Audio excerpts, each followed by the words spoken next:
Spartiate, ici Emmanuel Evina. Alors ce week-end j'ai été voir quelques combats de boxe anglaise. En fait je me suis rendu dans mon ancien club, qui est mon club de cœur, le Ring de Massy. Et mon grand frère est toujours entraîneur dans cette salle de boxe. Et ce week-end il présentait des combats amateurs et quelques combats professionnels.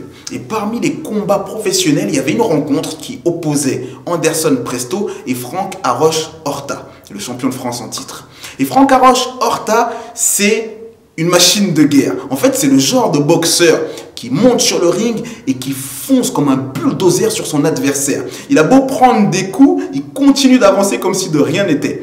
Donc là, on avait un jeune boxeur dans la vingtaine, une quinzaine de combats, Anderson Presto, et un champion expérimenté, 56 combats, un destructeur.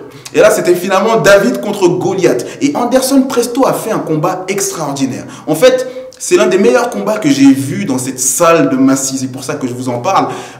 Ce jeune homme s'est vraiment battu avec la hargne jusqu'à la dernière minute. Et à la fin de ce combat, il a perdu. Et j'imagine la déception que c'est pour un boxeur professionnel de se préparer pendant des mois pour une rencontre et puis finalement finir par essuyer une défaite.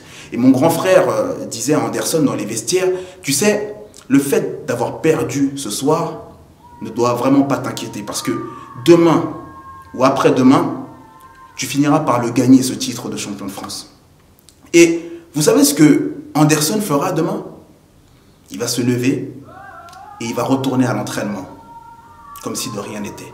Il va continuer à s'entraîner, à travailler sur ses défauts. Il va continuer à s'entraîner encore et encore jusqu'à ce qu'il gagne parce qu'il a du courage. Et c'est ça, un mental de champion. C'est ça, être un champion, c'est être courageux. C'est Winston Churchill qui disait que le courage consiste à aller d'échec en échec sans perdre son enthousiasme. C'est ça le courage.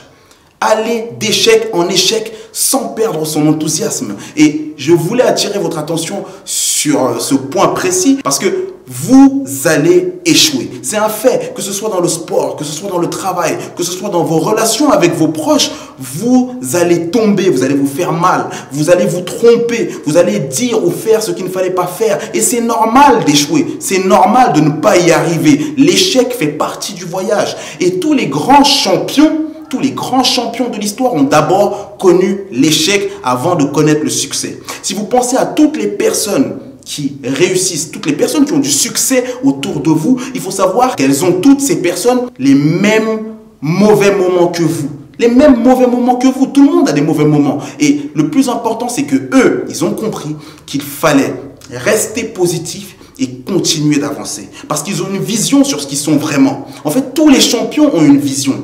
Tous les champions savent, et Anderson le sait, que ce n'est pas parce qu'ils perdent aujourd'hui que ce sont des perdants. Ce n'est pas parce que vous avez perdu que vous êtes un perdant. Ne laissez pas les circonstances définir ce que vous êtes vraiment. Ne vous laissez pas submerger par vos échecs parce que le cerveau humain est programmé pour éviter la douleur, chercher le plaisir. Éviter la douleur, chercher le plaisir. Et il est vrai que l'échec est une douleur extrême.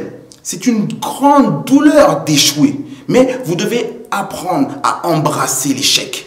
Restez positif et continuer d'avancer. Parce que c'est facile d'être enthousiaste quand tout va bien. C'est facile d'avoir le sourire quand vos enfants se comportent bien à l'école ou quand votre patron est gentil avec vous. C'est facile à ce moment-là d'être positif. Mais le véritable challenge, le véritable défi que vous devez relever si vous voulez avancer dans votre vie et réussir, c'est d'être capable de rester positif quand tout va mal.